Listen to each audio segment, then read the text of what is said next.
If you're a first-gen child of African parents like me, and probably many other cultures, you might remember the abundance of hall parties for literally any and every occasion. My family, to this day, have committees for every part of the party, like actual groups of people dedicated to food or decoration. I have an uncle who always DJs, I have an uncle who always hosts, I have an auntie who always prays before the food. I almost had a breakdown planning Keith's 30th birthday, and I can't imagine planning an event like every month. And I think it's because although I had loads of help, we just don't do community the way we used to.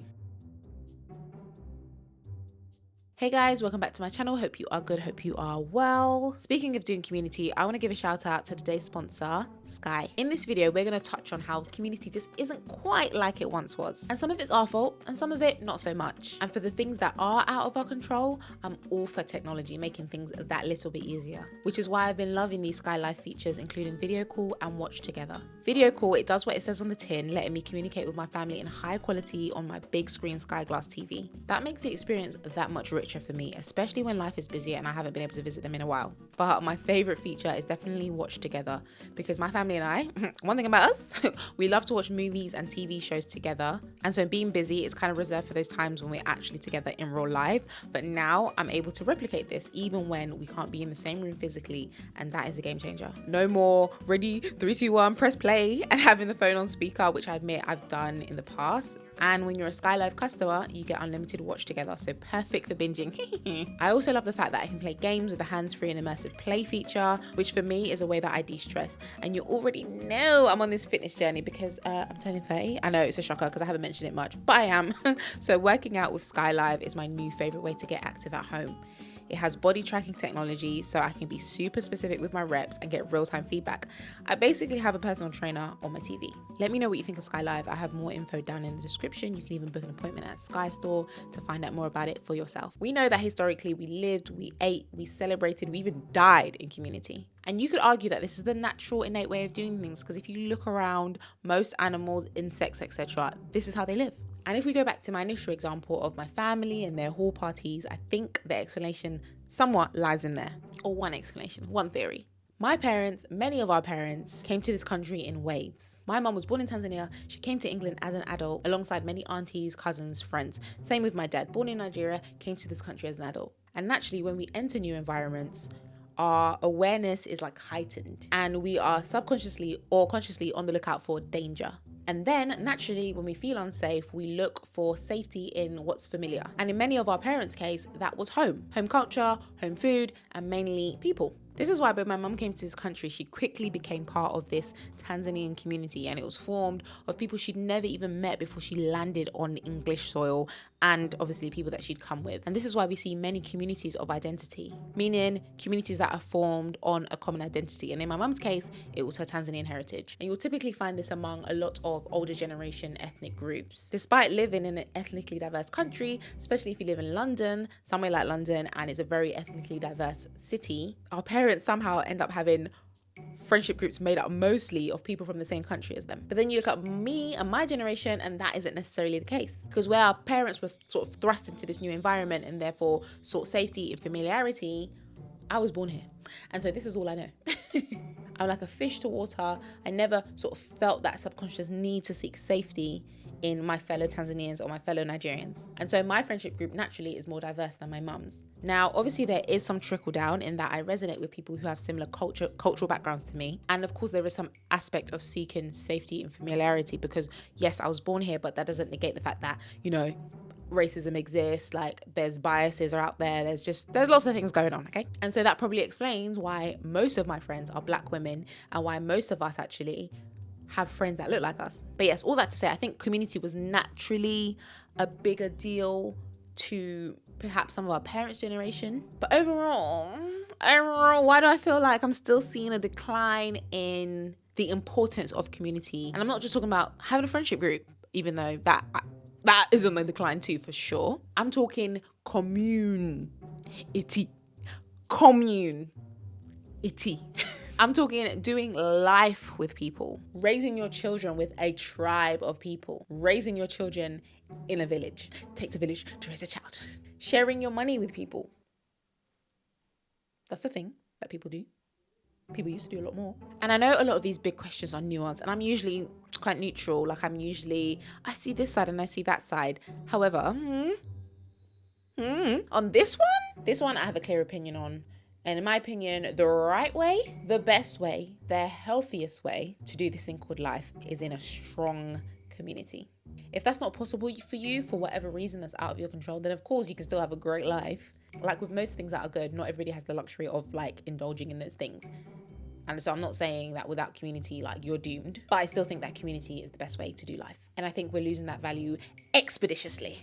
So I posted this video on TikTok saying that me and my husband take most, if not all, of our arguments to our friends and close community to help us resolve them. I thought it was normal, but and I'm not giving the marriage advice, we've been married like 5 years, but we have selected people in our lives who we air our business, like they know all of our dirty laundry. And whilst a lot of people agreed, a few people had this notion that we should keep everything between us because we can't really trust other people to not be biased or whatever, and that privacy is the key to a healthy relationship and all that kind of stuff. And yes, I do get the sentiment, but it's sad.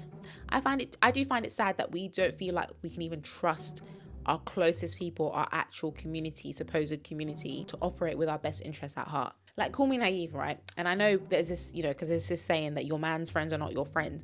But I honestly believe, based on the community that we fostered around us, which includes people who are closer to Keith, my husband, than they are to me, I feel like the community is so strong that I trust that I could go to Keith's friends, I could snitch on him, and they can have my back. They can call him out when he's wrong, because I've seen it happen. I've been there when they've called him out and they've taken my side, so to say, and vice versa. Like, my friends have been like, Adella, I'm with Keith on this one.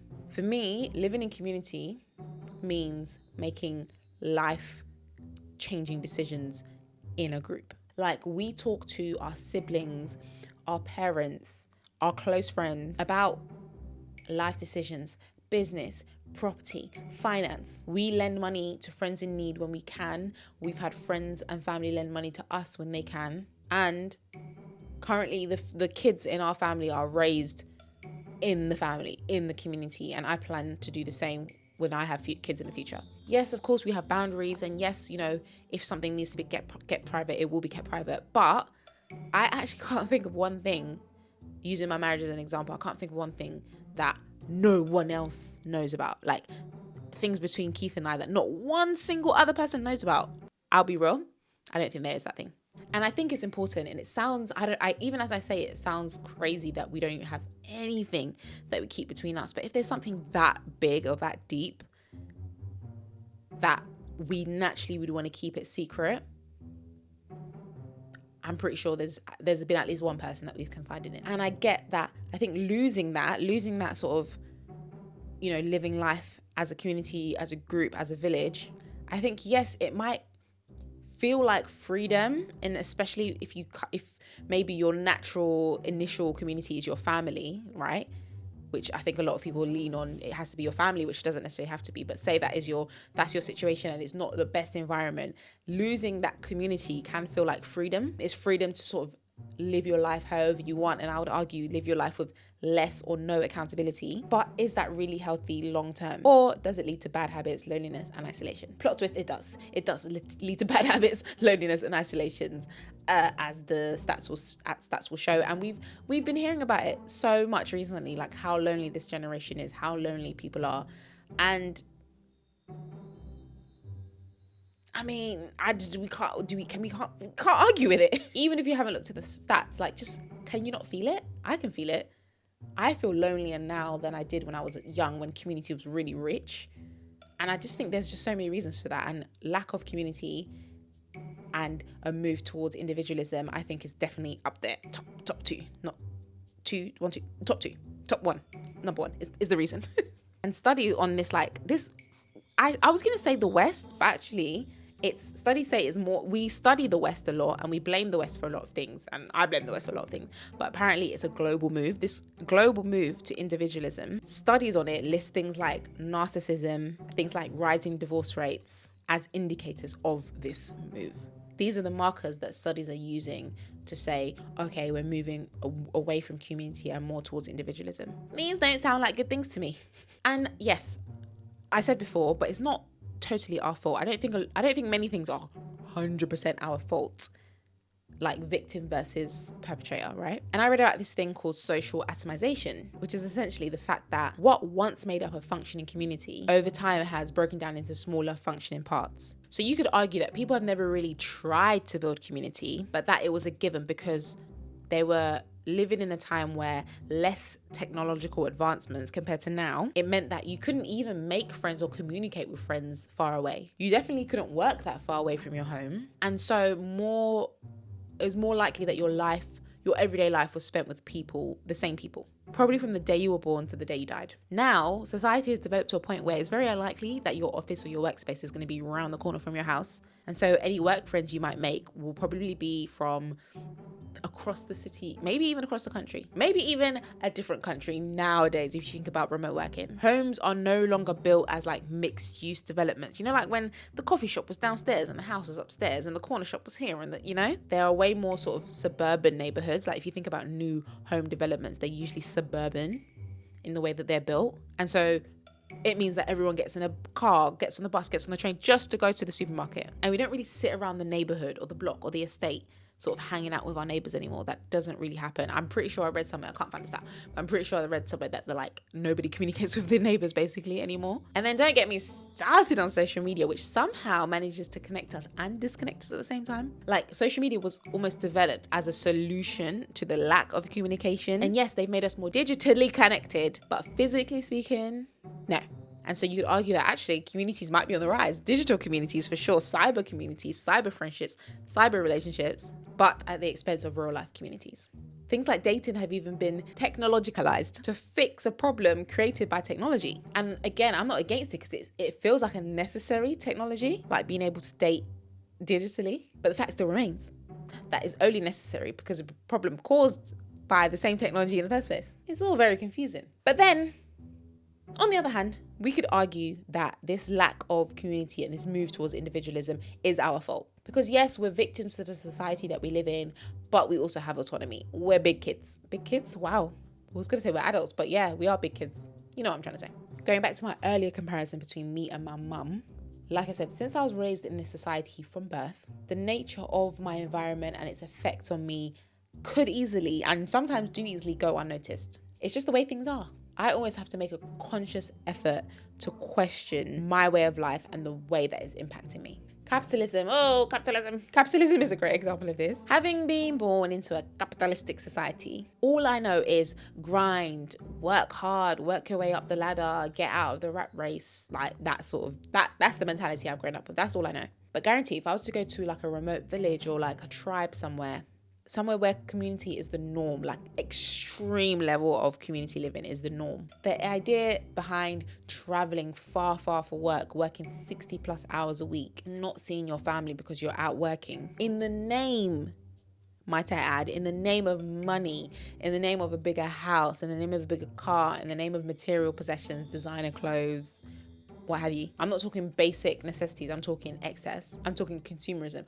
All of that, from their point of view, would seem wild. And yes, while I am a product of my environment, and I've made the decision that I do want to achieve material success in this lifetime and for my kids' lifetime, or as far as my generational wealth will go, I also have made a conscious decision that I'm going to try, as hard as it might be, I'm going to try not to let myself get to a point where I'm doing that at the expense of my community. So that might mean not meeting my ultimate maximum earning capabilities because I went to raise a family. People, especially women, make this decision all the time. And as a society, we really need to put some respect on their name. We need to put some respect on the decision to leave traditional work where you get paid a salary for the sake of raising a family. We need to put some respect on that name because if we deep it, which job is more important? You might have different opinions to me, but I know which one is more important to me. Or in some cases, it might even look like working harder for the sake of your community, but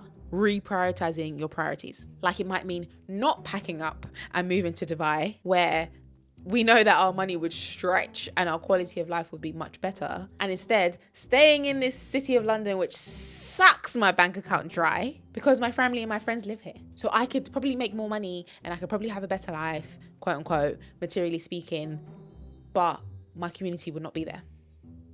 And so it might mean, Adella, you have to work harder so that you can afford to stay in London, so that you can afford to be around your community. Like millennials, Gen Z, my people them. Let's bring back the hall parties or whatever our version of those looks like. Let's bring back the committees. Let's cook together. Let's solve our problems together. Even as I say this, I feel my anxiety rising because it feels like a lot of pressure. And I'm not sure why, because I know that my mum and her generation, this was the opposite of stress. This was stress relieving. Knowing that you had a community, knowing that you had people to do these things with was stress relieving, not stress inducing. It was the solution to my mum's problems, not an addition to her problems. And that's weird, but whatever the modern version of community looks like for us, the healthy modern version, we need to do that now. We need to nurture it as a collective. Communities aren't perfect, but I do believe that it is the closest thing to the healthiest thing that we can do to live. Why did I word it like that? It's the closest thing to the healthiest way of living, healthiest way of life, I think. Communities are not without conflict because life is not without conflict. But I do believe that communities create an environment, a necessary environment for us to foster just life skills, traits, mindsets. And it's important to know that individualism can 100% exist within community. And there are definitely pros and cons to both sides. I've seen arguments on it, so I didn't want to get into the argument of pro individualism or against community or vice versa. But there are pros and cons, of course. Like individualism means, more autonomy. It means more uniqueness, not conforming, which can be one of the downsides to community. But let's not be obtuse and think that we have to go 100% in one direction. Let's take the good and let's leave the bad, but I do believe we should go that way. That way is community. My advice, or what I think I've tried to do or have done without realizing is kind of decide on what is important that you believe your community should stand for in the first place, as a starting point, not as an idol or something that bonds you all together, because that is a cult. But for me, it's most definitely my faith. Like, I'll be honest, I feel like there's only so deep our relationship can go. Our relationship can go deep, but there's only so deep it can go if we don't share that faith foundation, if I'm being real. And I'm talking about faith in Jesus Christ. Because ultimately, that is at my core. That is at the core of my identity. However, outside of that, our personalities don't have to match. We don't have to agree on every single thing in life. We don't even have to agree on every scripture and every verse. But that's personally for me, if I think about who's actually in my community, like my inner community, it will be people who share a faith in Jesus. But there are other types of communities, and I've seen them and I've read about them. There are communities of place. So when I was at school, I definitely had a community. I mean, it was, I was young and immature, but I definitely had a sort of a friendship group and a community centered around the fact that we all go to the same place. We all go to the same school. It might be your neighbors. It might be a neighborhood thing. I'm jealous of people who have got that strong community in their neighborhood. Could be a community of interest, hobbies that bring people together. Again, I'm jealous of people who have strong hobbies, hobbies that are like their whole life. I rate it. It could be a community of practice, work colleagues, people who are researchers, people who dedicate their lives to something. That's an example. And you can have multiple. Like, I'm talking about my inner core community, but if I think about it long enough, I probably have a few communities based on different things. Or it could just be straight up family. If you're blessed with a good family, if you're blessed with a family who loves you, then I would advise really invest in that. And it's not as simple as like, oh, we're family, yeah, so we're close. Like, sometimes building up that family community takes effort, but it's worth it. But this is another one of those videos I'm gonna call on you. I'm gonna call on my online community. Let me know what you think in the comments down below. If you feel like you have a strong sense of community, how did it come about and what does that look like for you? What advice would you give on this topic? How should we as a generation move back or forward to that strong sense of community again? Do you think it's possible? Do you think we can do it? If so, how? Yes, let me know in the comments down below. As always, thank you so much for watching. Check out my other videos here and I will see you in my next video. Bye.